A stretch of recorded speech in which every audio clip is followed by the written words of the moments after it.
Beha'alotcha. When you set up, I've read it translated 4 different ways, okay? So this is one of those where looking at the words makes a difference. When you set up, we're beginning in Numbers chapter 8. I've broken this down just by chapter. We're going to be reading 8 through 12. And it's when you set up the lamps. Aaron is commanded to raise the lamps of the menorah, and the tribe of Levi is initiated into the service of the sanctuary.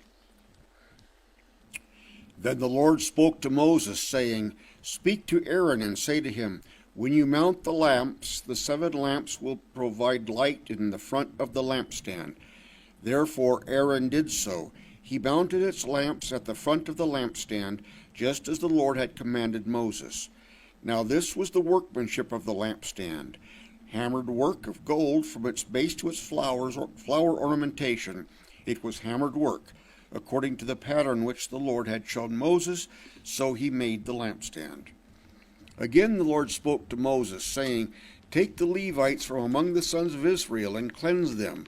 This is what you shall do to them for their cleansing. Sprinkle purifying water on them, and have them use a razor over their whole body, and they shall wash their clothes and cleanse themselves.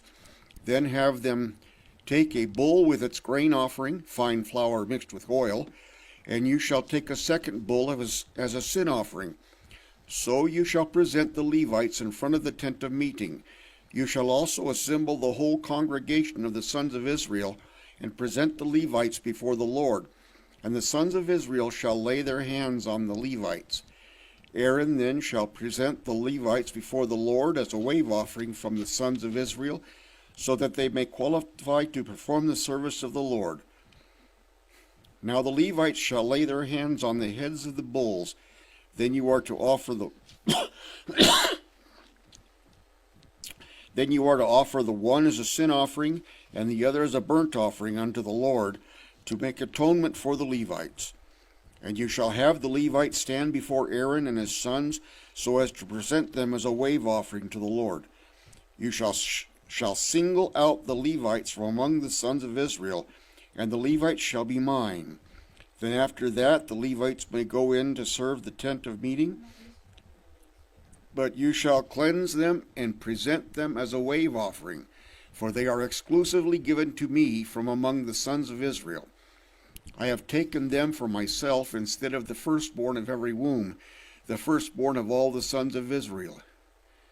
For every firstborn among the sons of Israel is mine, among the people and among the animals, on the day that I fatally struck all the firstborn in the land of Egypt.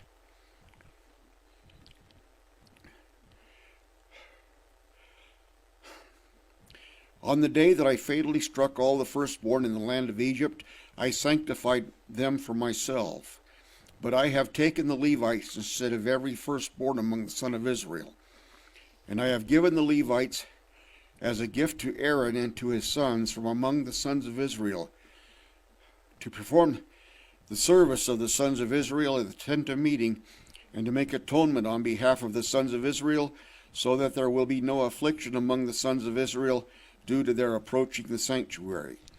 So this is what Moses, Aaron, and all the congregation of the sons of Israel did to the Levites, according to everything that the Lord had commanded Moses regarding the Levites, so the sons of Israel did. The Levites too purified themselves from sin and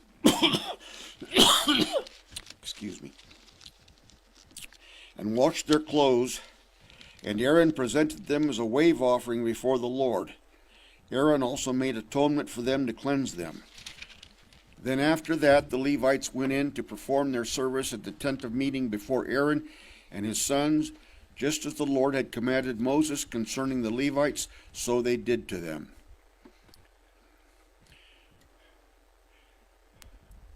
Now the Lord spoke to Moses, saying, This is what applies to the Levites. From 25 years old and upward they shall enter to perform service in the work of the tent of meeting.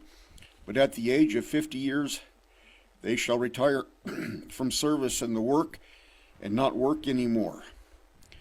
They may, however, assist their brothers at the tent of meeting to fulfill an obligation, but they themselves shall do no work. In this way you shall deal with the Levites and their obligations. Thank you.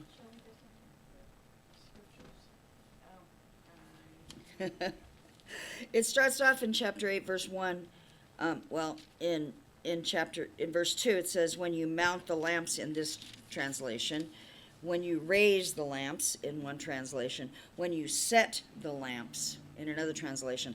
I always thought when it said when you mount the lamps, it meant they had to step up on a platform of some kind. But what it means is they're taking the light and they're putting it up. They're putting up the light, they're putting up the menorah. They're making it so that it aims toward the holiest holies. So there's a lifting up. Then they're also lifting up the Levites. It says well, first of all, they cleanse themselves. And I want to make a statement on this one. In verse 21, it says the Levites too purified themselves. And in this translation, it says purified themselves from sin and washed their clothes. The Hebrew says purified themselves from uncleanness, which would be a ritual uncleanness. It doesn't mean sin in the modern concept of sin.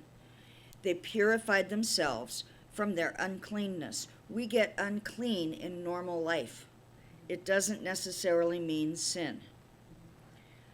The things that make us unclean are all things related to the experience of death. We've talked about that multiple times, but I just want us to understand that the Levites purified themselves from their uncleanness. They made themselves ritually pure.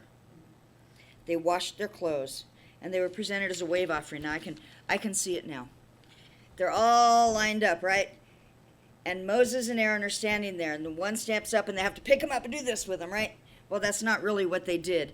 They had the group step forward, step back, step sideways, step forward, step back. That was a wave offering before the Lord. There are times in Jewish prayer where people step forward, step back, step forward, step sideways. Sometimes it's just a bowing. It's just a turning towards. You turn towards Jerusalem. You turn east, north, south, east, and west, but it usually starts with east, towards Jerusalem. That is a wave offering.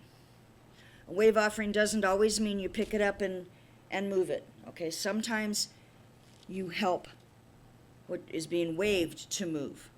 You don't pick up a bull and wave it. I don't think a bull would have let you do that, right? Not a full-grown one anyway. So it's a matter of lead it forward, lead it back, lead it side to side. That's the wave offering. I just thought that was kind of an interesting thing. Yeah, because I'm one of these technicality persons. Like I read where it says here, the Levites from 25 years old and upward shall enter the service. Wait a minute, didn't we just last week read 30 years old and upward, right? Okay, so there's this concept.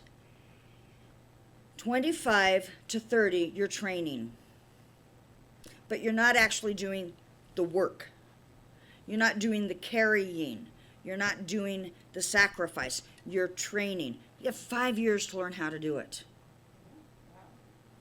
Which is probably a good thing because there's a lot of detail involved. And I don't know about you, but sometimes when we try to learn something new, we go too quick. They have 5 years to learn how to do it. Then they do the work from 30 years old to 50 years old. Okay? Those over 50 can be advisors. They can stick around. They can help, but they don't do the manual labor of the tabernacle or the temple. There's a recognition that when we get elderly, we need to be honored and we need to be protected. And God is protecting and honoring those who have served as priests. The tribe of Levi is set apart. They are made holy, like that song we sang. Holiness is what you want from me. They're set apart. They're certainly not perfect. They don't ever become perfect. In fact, we read in the scriptures many times when they fail or mess up. But they are still set apart to serve God, and God gives them to Aaron and his sons, the Kohanim, who who are also Levites, but they're a different type of Levite. There's a structural order that God sets up in the worship, in his temple, in his tabernacle. You can be set apart for different tasks, and every task is honored and recognized. God gives the rest of the Levites to Aaron to direct, to Aaron and his sons to direct in the tent of meeting and in the work that is done. Paula, you're reading Numbers 9? Yeah. We're going to read about the second Passover, about a right way to handle complaints and concerns. I'm getting there. She's getting there. Yep. We have a walker in the back. You want me to get it out for you? No, that's all right. Fine. Yeah. 9. Numbers 9. All of it, huh? Yep. Okay. Now the Lord spoke to Moses in the wilderness of Sinai in the month of the 2nd year after they had come out of the land of Egypt, saying, Now the sons of Israel are to celebrate the Passover at its appointed time. On the 14th day of this month, at twilight, you shall celebrate it at an appointed time. You shall celebrate it in accordance with all its statutes and all its ordinances. So Moses told the sons of Israel to celebrate the Passover, and they celebrated the Passover in the first month, on the 14th day of the month, at twilight, in the wilderness of Sinai, in accordance with everything that the Lord had commanded Moses. So the sons of Israel did. But there were some men who were unclean because of contact with the dead person, so they could not celebrate Passover on that day. And they came before Moses and Aaron on that day. Those men said to him, Though we are unclean because of the dead person, why are we kept from presenting the offerings of the Lord at his appointed time among the sons of Israel? Moses then said to them, Wait, and I will listen to what the Lord will command concerning you. Then the Lord spoke to Moses, saying, Speak to the sons of Israel, saying, If any one of you or of your generations becomes unclean because of a dead person or is on a distant journey, he may, however, celebrate the Passover to the Lord. In the 2nd month, on the 14th day at twilight, they shall celebrate it. They shall eat it with unleavened bread and bitter herbs. They shall not leave any of it until morning, nor break a bone for it. They shall celebrate it in accordance with the whole statute of the Passover.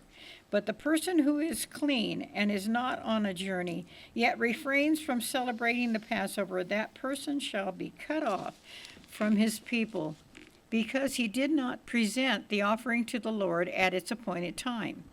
That person will bear the responsibility for his sin. And if a stranger resides among you and celebrates the Passover Passover to the Lord, according to the statutes of the Passover and its ordinance, so he shall celebrate it with you.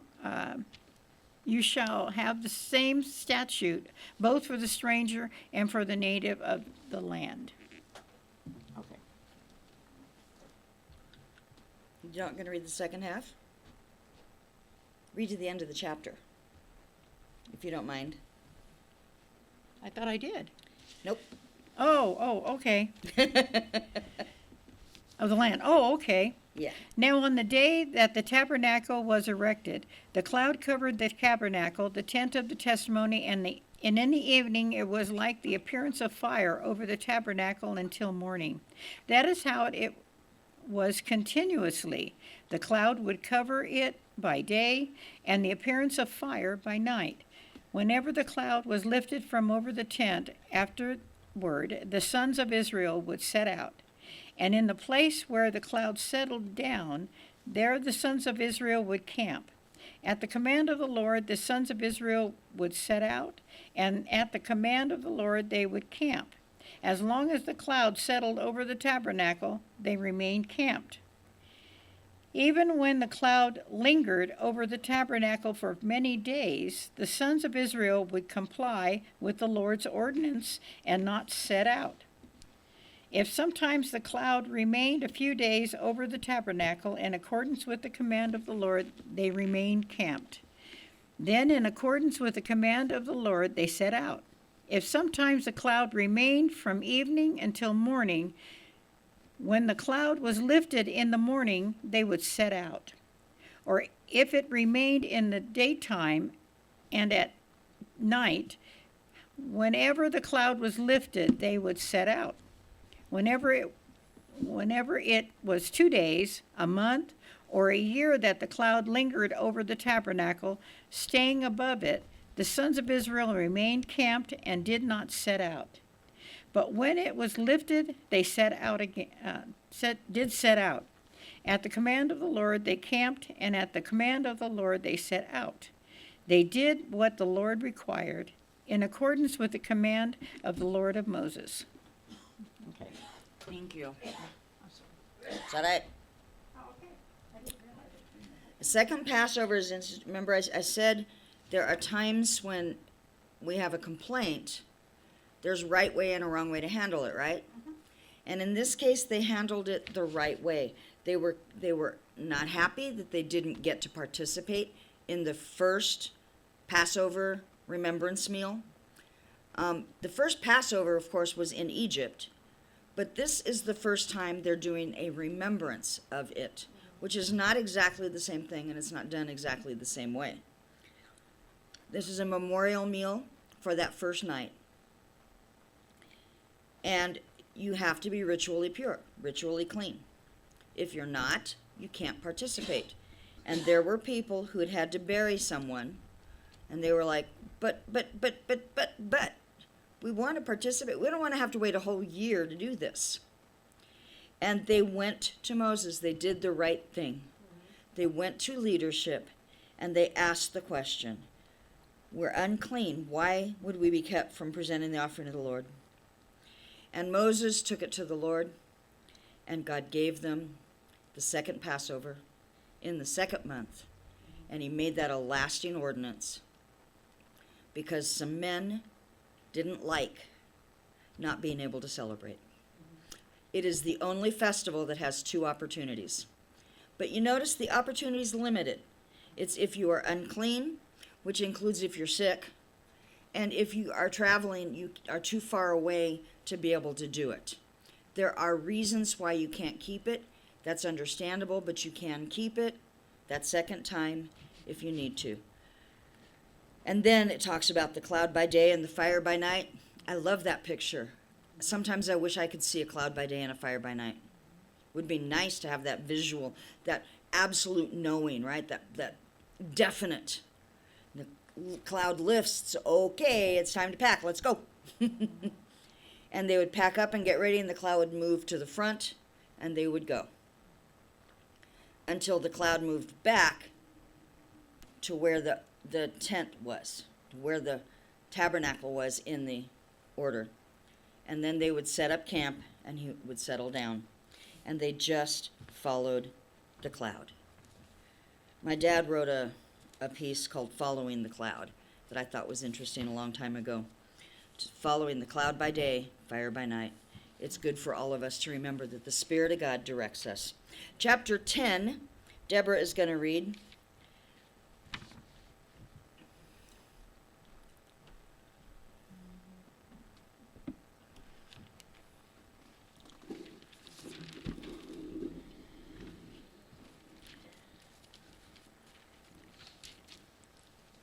The Lord spoke further to Moses, saying, Make yourself 2 trumpets of silver.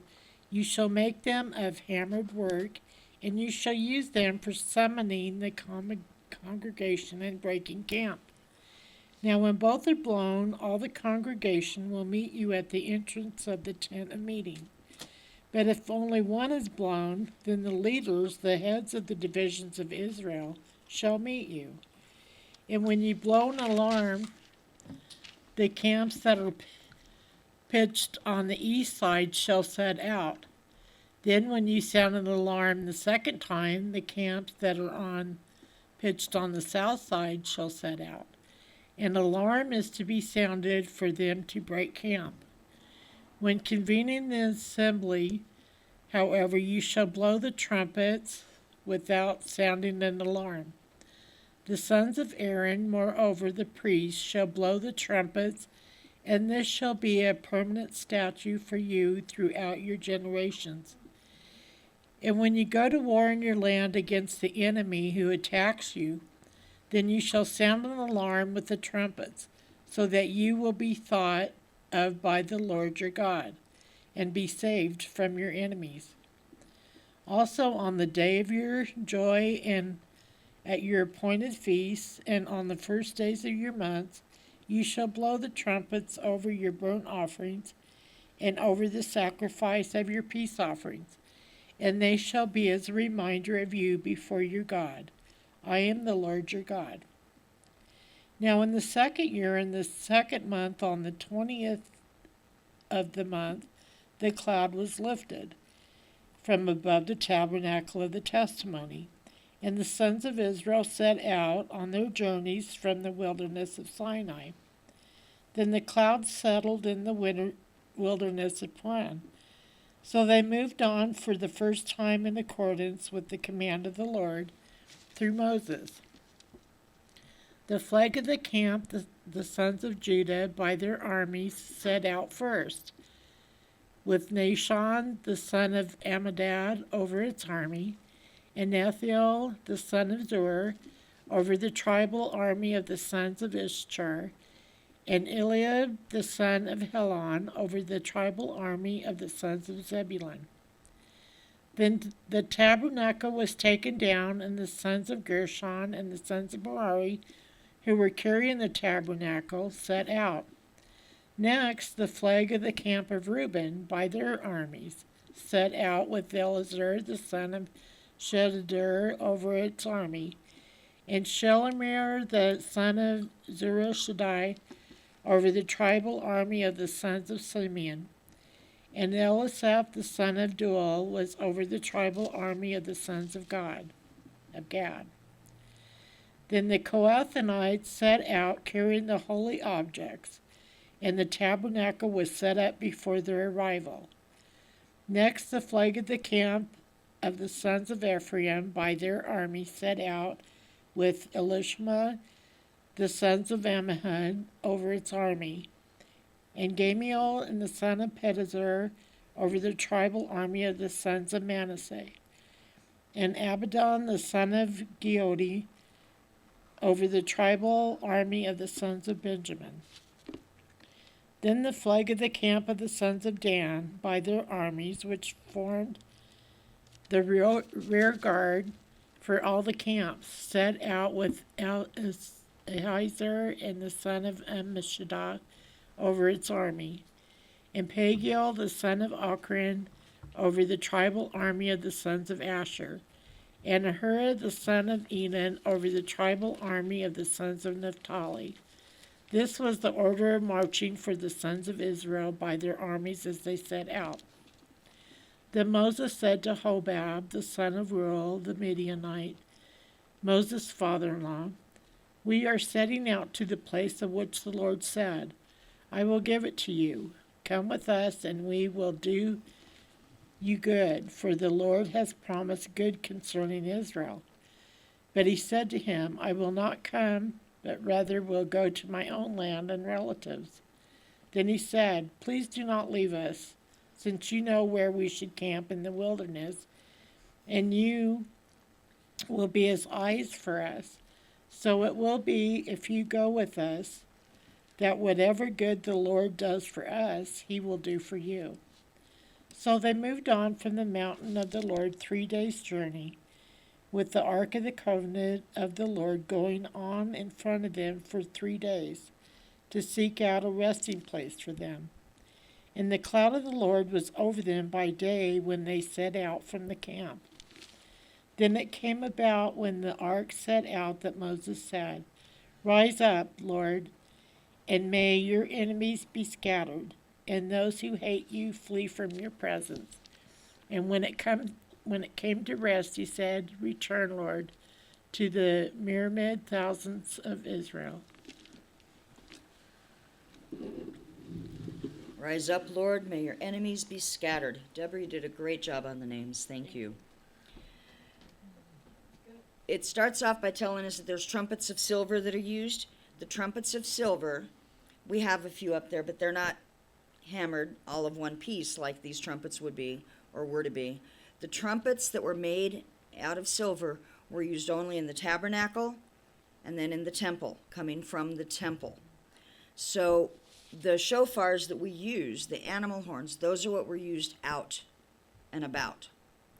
But if the silver trumpets were used for the direction from the temple, from the steps of the tabernacle, and they were restricted in use to the Levites. We have a couple, we have 4 actually that have been given to us that different people have given us, and we've used them on occasion, but very rare, because we are not a tabernacle, we are not a temple. The silver trumpets were special. They were used specifically for a specific group of people at a specific time. But we do use the patterns that are talked about in terms of the alarm, the recognition of what those patterns are used in the blowing of the shofars at Rosh Hashanah and in the month preceding it. Then they set out as a group, and I love the thought that the cloud would go in front. By the time the cloud got to the front, the tribe of Judah would have packed up because they saw it lift. The tribe of Judah sets out first. The cloud goes before them wherever they're headed. Then when it's time for them to camp, it moves from before them, comes back to where those who are carrying the tabernacle parts, comes back to them. They set up the tabernacle wherever that cloud stops. By the time it's all set up, others have come around, and they camp in a circle around the tabernacle. So they have an opportunity, and everything follows the cloud by day, the fire by night. And yet still Moses said to Ruel the Midianite, his father-in-law, "You can show us where we need to stop." I've never understood that.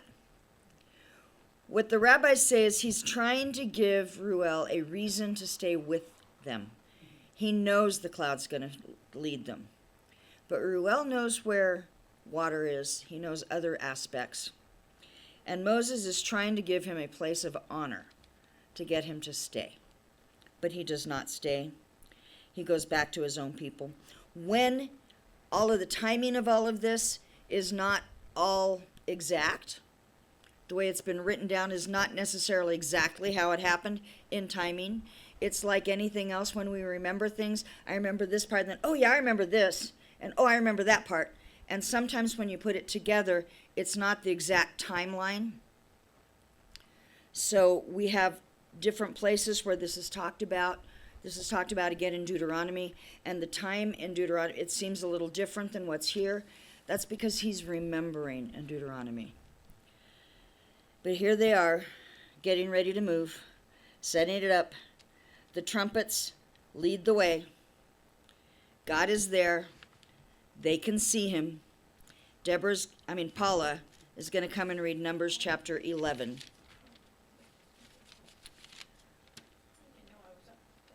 Yep. That's the first one you signed up for. Between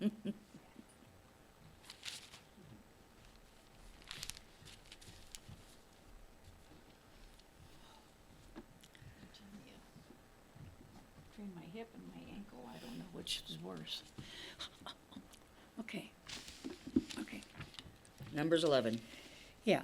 Now the people came like those who complain of adversity in the ears of the Lord, and the Lord heard them, and his anger was kindled, and the fire of the Lord burned among them and consumed some at the outskirts of the camp.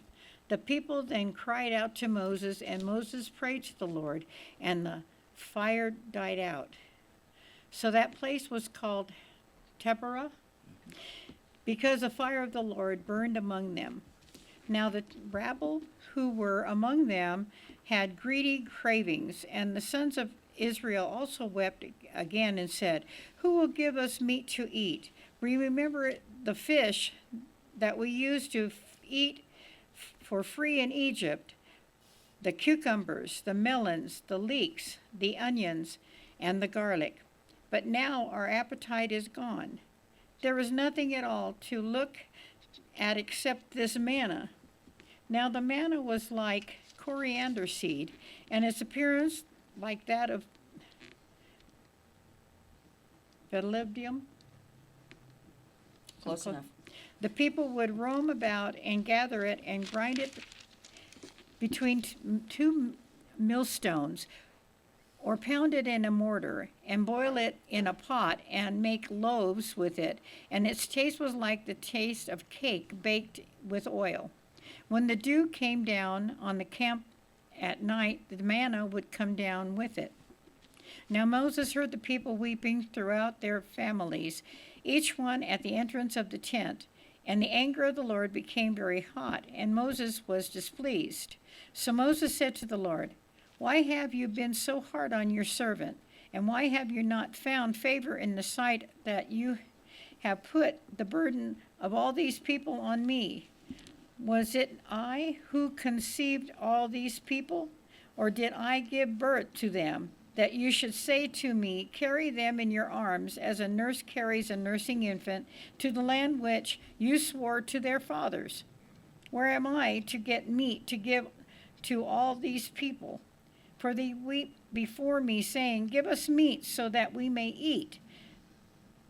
I am not able to carry all these people by myself, because it is too burdensome for me. So if you are going to deal with me this way, please kill me now, if I have found favor in your sight, and do not let me see my misery."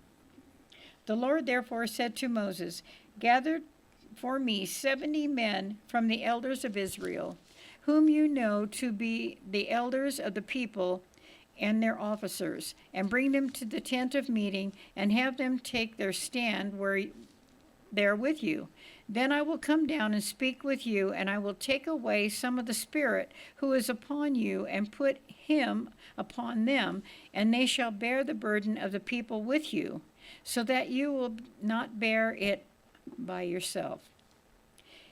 And you shall say to the people, 'Consecrate yourselves for tomorrow, and you shall eat meat, for you have wept in the ears of the Lord, saying, Oh, that someone would give us meat to eat, for we were well off in Egypt. Therefore the Lord will give you meat, and you shall eat. You shall eat, not 1 day, nor 2 days, nor 5 days, nor 10 days, nor 20 days, but for a whole month, until it comes out of your nose and makes you nauseated, because you have rejected the Lord who is among you, and have wept before him, saying, Why did we ever leave Egypt?' But Moses said, The people among whom I am included are 600,000 on foot. Yet you have said, I will give them meat so that they may eat for a whole month. Are flocks and herds to be slaughtered for them, so that it will be sufficient for them? Or are all the fish of the sea to be caught for them, so that it will be sufficient for them?" Then the Lord said to Moses, "Is the Lord's power too little? Now you shall see whether my word will come true for you or not." So Moses went out and told the people the words of the Lord, and he also gathered 70 men of the elders of the people and positioned them around the tent. Then the Lord came down in a cloud and spoke to him, and he took away some of the Spirit who was upon him and placed him upon the 70 elders. And then the Spirit rested upon them. They prophesied, yet they did not do it again. But 2 men had remained in the camp. The name of one was Eldad, and the name of the other Medad. And the Spirit rested upon them, and they were among those who had been registered, but had not come out to the tent, and they were prophesied in the camp. So the young man ran and informed Moses and said, Eldad and Medad are prophesying in the camp.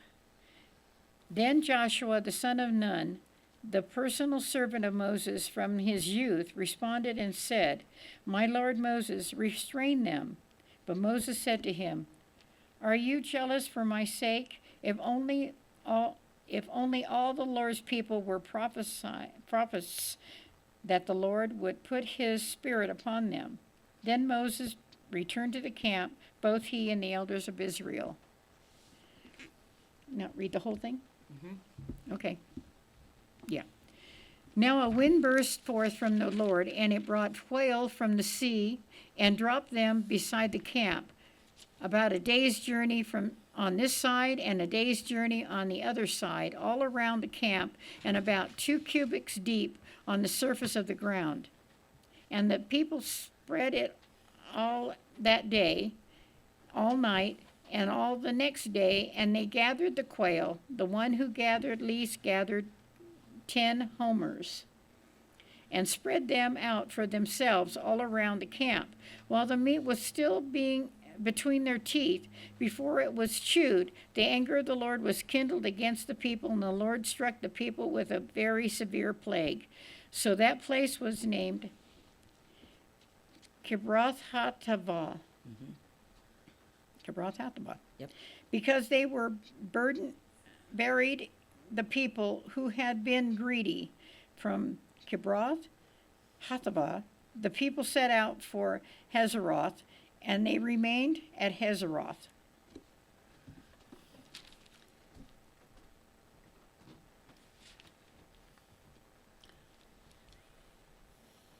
The people became dissatisfied. There was a small group that became dissatisfied first, and then it grew and grew and grew. Have you ever noticed how complaining grows? If one person starts complaining, pretty soon other people are complaining, and you end up with a whole bunch of people complaining. And God tried to stop it early. He began stopping it early, but it was not recognized. Because it says at the very beginning that some of them were complaining in the ears of the Lord, and his fire burnt, his anger burned. We tend to think of anger as always negative. Anger is not always negative. And God's anger is a righteous anger, and it is a disciplining anger. And it's seen a little differently. One of the things that I find interesting is they talk about, we talk about God as being overwhelmingly real and shatteringly present. I thought those were really good words from Rabbi Heschel. So God reacts in an intimate manner, being moved, affected, grieved, or gladdened by what we, his people, do. God is not a distant God. He is with us, and he was with them. And they didn't learn. And then the rabble, now the rabble is those who came out of Egypt with them that were not necessarily connected to them. They started complaining about, and it says they had greedy cravings, which comes down to the idea that they were coveting what they didn't have. God's giving them manna. God's providing food every day. And they stopped caring about what God was providing, started wanting something they used to have, started remembering things different than what it had been like. Oh, didn't we get this treatment in Egypt? Well, they also were slaves in Egypt, right? They were not treated well. And even if the rabble wasn't necessarily slaves, if they were just others who left with them, their complaints, their criticisms, their speeches rubbed off on God's people. Be careful who you hang around with. If you hang around with a complainer, you may end up being a complainer.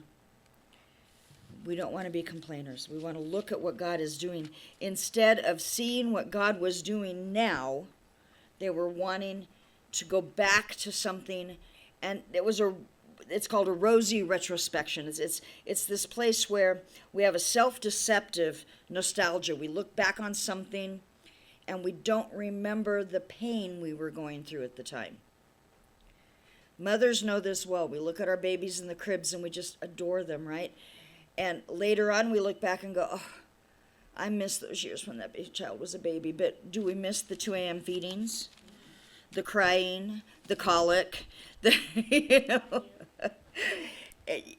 we have this idea, we have this a self-deceptive nostalgia sometimes where we only remember the good part. And that's not a bad thing. That can be a good thing. But it is a bad thing if what it does is cause us to look at what God is doing now and discredit what God is doing now and complain about what is happening now instead of recognizing the good that is now. It got so bad, even Moses was affected. And then Moses took it to God, which is where it belonged in the first place. And God gave him an answer, including the sharing of the load between other leaders, so Moses wouldn't be alone. Sometimes we forget and we stay alone too long in a task that is hard. We don't want to do that. When it gets hard, ask for help. Ask God, what do I do now? How do I handle this? Because, the reality is there are other people that can help us. Even Moses, trying to do it all by himself, was at this point of, God, just take me now. Take me now. Why do you make me go through this? Let me die and be with you. And God said, oh, no. It's not your time. Let me help you. And I will feed the people. And he did. And as typical of what happens when we demand something and we are greedy about our demand, we overindulge, which is what they did. God sent them the quail. They stuffed themselves with it to the point that it made them sick. It made them sick. The rabbis believed that it was only those who overate, those who stuffed themselves, those who were so anxious to eat anything other than manna, those who despised what God had provided, those were the ones who got sick. The people who ate in moderation, they were fine. When God provides, we need to appreciate what he provides. And we need to stop looking for other things. And the story goes on. Daryl is going to come and read chapter 12 for us. It's only 16 verses. You know what's interesting about that last verse? It shows you how people are consistent in that they had the 2 people, the men that were prophesizing in the camp. And then Joshua. Can you speak into a microphone, please? People are not able to hear you online. And then Joshua goes running to Moses and says, there's 2 people out there prophesizing. And he says, leave them alone, basically, let them do their thing. You go to the time of Christ, you have the disciples coming to Christ and saying, there are people out there casting out demons in your name, and we forbade them. And Christ said, leave them alone. If they're for us, how can they be against us? If the Spirit of God is on someone, leave them alone. That's it. 12 to Chapter 16. 12. Then Miriam and Aaron spoke against Moses because of the Cushanite woman whom he had married, for he had married a Cushanite woman. And turn the page. They said, it is a fact that the Lord has spoken only through Moses. Has he not also spoken through us as well? And the Lord heard this. Now the man Moses was very humble, more than any other person who was on the face of the earth. And the Lord suddenly said to Moses and to Aaron and to Miriam, you 3 go out of the tent of meetings. So the 3 of them went out. Then the Lord came down in a pillar of cloud and stood at the entrance of the tent. And he called Aaron and Miriam. And when they had come forward, he said, now hear my words. If there is a prophet among you, I, the Lord, will make myself known to him in a vision. I will speak with him in a dream. It is not this way for my servant Moses. Is it not this way for my servant Moses? He is faithful in all my household. With him I speak mouth to mouth, that is, openly and not using mysterious language. For he beholds the form of the Lord. So why were you not afraid to speak against my servant, against Moses? And the anger of the Lord burned against them, and he departed. And when the cloud had withdrawn from above the tent, behold, Miriam was leprous, as white as snow. And Aaron turned to Miriam, behold, she was leprous. Then Aaron said to Moses, O my Lord, I beg you, do not hold us responsible for this sin, and by which we have turned out to be foolish, and by which we have sinned. Oh, do not let her be like a dead person, whose flesh is half eaten away when he comes out of his mother's wombs. So Moses cried out to the Lord, saying, God, heal her, please. But the Lord said to Moses, if her father had only spit in her face, would she not be put to shame for 7 days? Have her shut outside the camp for 7 days, and afterwards she may be received again. So Miriam was shut outside the camp for 7 days, and the people did not move on until Miriam was received again. Afterwards, however, people moved on from Hazeroth and camped in the wilderness of Paran.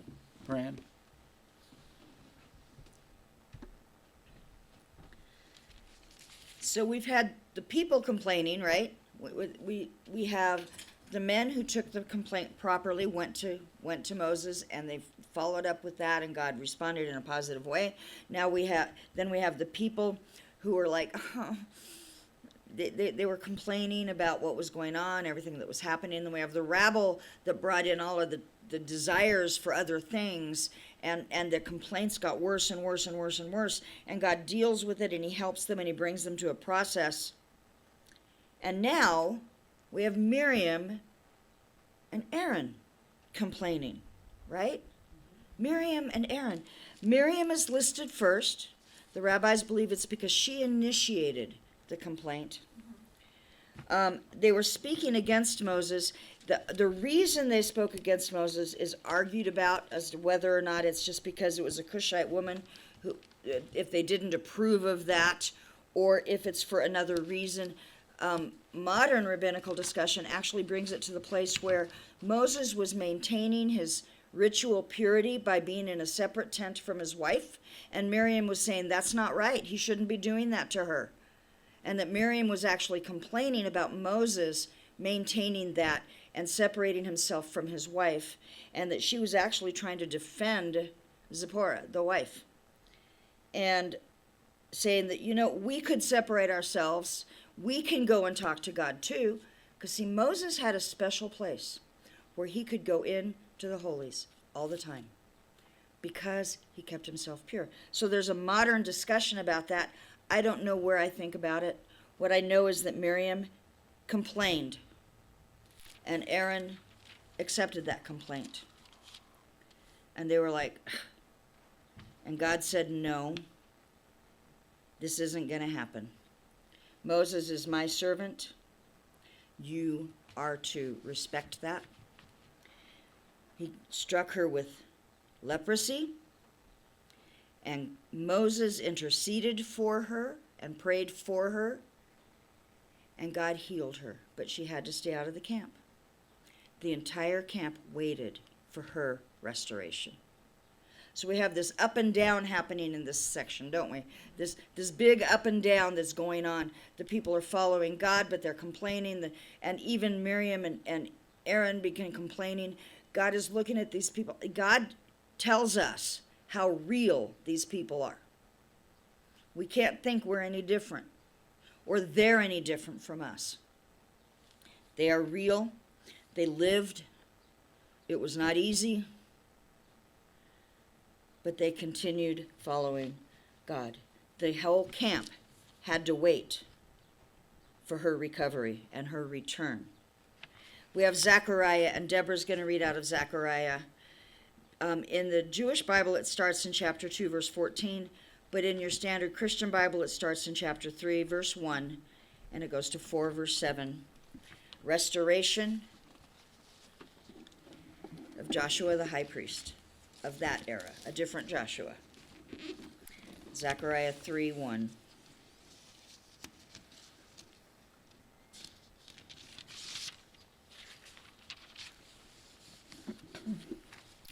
Then he showed me Joshua the high priest standing before the angel of the Lord, and Satan standing at his right to accuse him.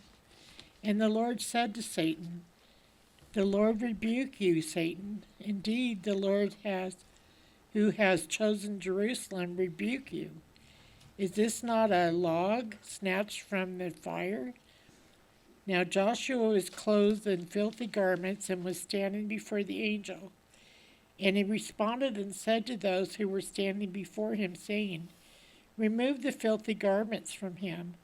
Again he said to him, I have taken your guilt away from you, and will clothe you with festive robes." Then I said, "Have them put a clean headband on his head." So they put the clean headband on his head and clothed him with garments, while the angel of the Lord was standing by. And the angel of the Lord admonished Joshua, saying, "The Lord of armies says this, if you walk in my ways and perform my service, then you will both govern my house and be in charge of my courtyards, and I will grant you free access among these who are standing here. Now listen, Joshua, you high priests, you and your friends who are sitting in front of you. Indeed, they are men who are assigned. For behold, I am going to bring in my servant the branch. For behold, the stone that I have put before Joshua, on one stone are 7 eyes. Behold, I am going to engrave an inscription on it, declares the Lord of armies, and I will remove the guilt of that land in 1 day. On that day, declares the Lord of armies, every one of you will invite his neighbor to sit under his vine and under his fig tree." Then the angel who had been speaking with me returned and woke me like a person who is awakened from his sleep. And he said to me, "What do you see?" And I said, "I see, and behold, a lampstand, all of gold, with its bowl on the top of it, and its 7 lamps on it with 7 spouts, belonging to each of the lamps which are on the top of it. Also 2 olive trees by it, one on the right side of the bowl and the other on its left side." Then I said to the angel who was speaking with me, saying, "What are these, my Lord?" So the angel who was speaking with me answered and said to me, "Do you not know what these are?" And I said, "No, my Lord." Then he said to me, "This is the word of the Lord to Zerubbabel, saying, not by my might or by power, but by my spirit, says the Lord of armies. What are you, you great mountain? Before Zerubbabel you shall become a plain, and he will bring out the top stone with shouts of grace, grace to it."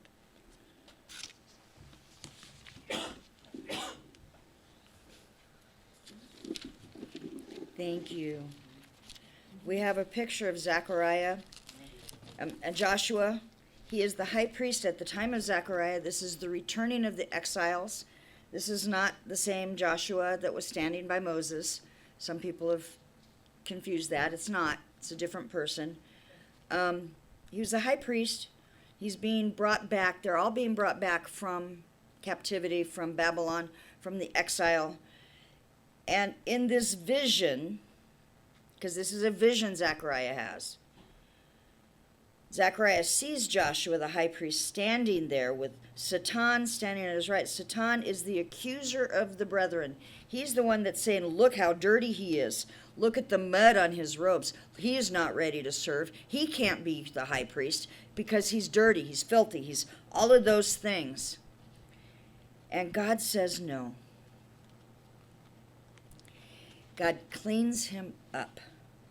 Kind of like Miriam, her leprosy is cleaned up. The sons of Levi who cleanse themselves of their ritual uncleanness and then are presented to God. And here we have Joshua the high priest being presented to God after being cleaned up. The filthy garments are removed, the new garments are given to him, a clean headband, turban on his head. And God says to Joshua, if you walk in my ways, perform my service, you will govern my house and be in charge of my courtyards. And I will grant you free access among those who are standing. He's talking about the armies of the Lord. He's talking about the angels who are there helping. Joshua, if you do what I'm asking you to do, I'm giving you access as these angels and with these angels, and you will have a leadership of them. What a powerful position, right? What a powerful position. To remind him, too, that God says, I'm the one that restores. I'm the one that puts it together. God is the one who sees his filth. God is the one who cleans him up. God is the one who sets up the lampstand. God is the one who shows him the olive tree and says, this is what my people are. And I will restore my people, not by might nor by power, but by my spirit, says the Lord of armies. Not by might, not by power. We love that verse. People quote it all the time. And what's he talking about? He's talking about setting up the sanctuary, setting up Jerusalem, giving a place of worship, and making it available to the people. That's what it's talking about. And that's what God does. God looks at his people. He has compassion on his people. And we're going to read a little bit about Yeshua, Jesus, showing that compassion in Matthew. And Daryl is going to come and read Matthew chapter 14, beginning in verse 14 to verse 21.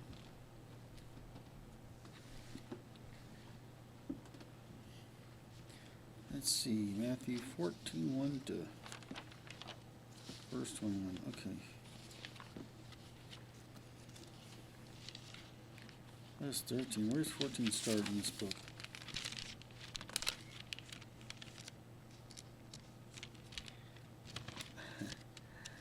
It's marked, isn't it? I think the page was sticking together, and it's there. It's right here. It starts right here, and they have No, it starts here. Matthew 14. Okay. Oh, 14. Okay. Yeah. All righty. You gotta Yes, figure it it's out. starting in the middle of the chapter. When he came ashore, he saw a large crowd, and he felt compassion for them, and he healed their sick. Now, when it was evening, the disciples came to him and said, "This place is secluded, and the hour is already past to eat. Send the crowds away so that they may go into the villages and buy food for themselves." But Jesus said to them, "They do not need to go. You give them something to eat." They said to him, "We have nothing here except 5 loaves and 2 fish." And he said, "Bring them here to me." And ordering the crowd to sit down on the grass, he took the 5 loaves and 2 fish and looked towards heaven. He blessed the food, and breaking the loaves, he gave them to the disciples, and the disciples gave them to the crowds.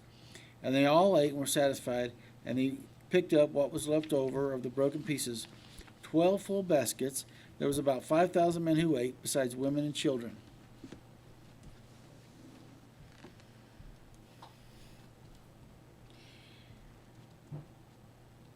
We have Jesus having compassion, right?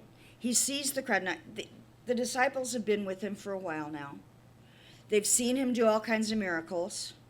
He even has sent them out. This is after they were sent out, where they performed miracles. God performed the miracles through them, and they've come back, and now there's this place.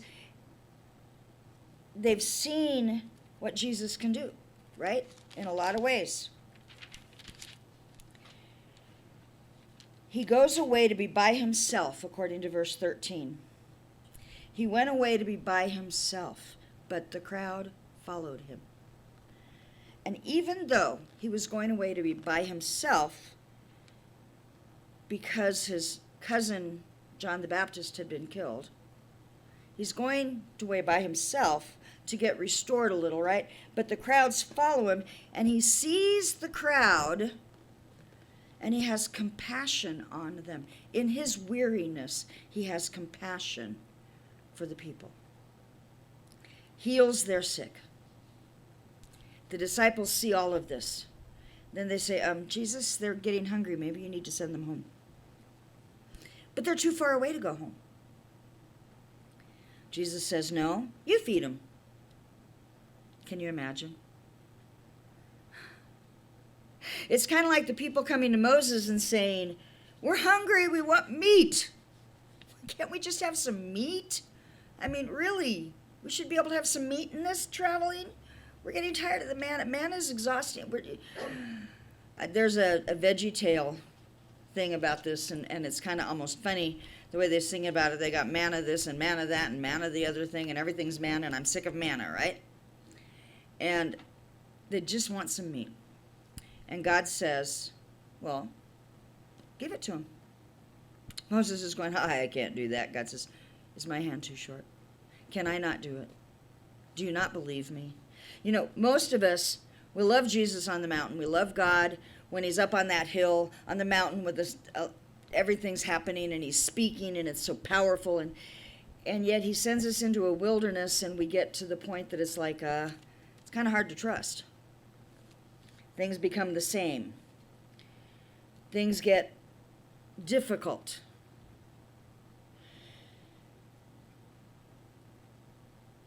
We have some resources, but it's just not quite what we want, right? In this case, the people didn't have food. And Jesus saw it before they started complaining. He began a process of providing their needs. You know, there is a constant tension in our lives.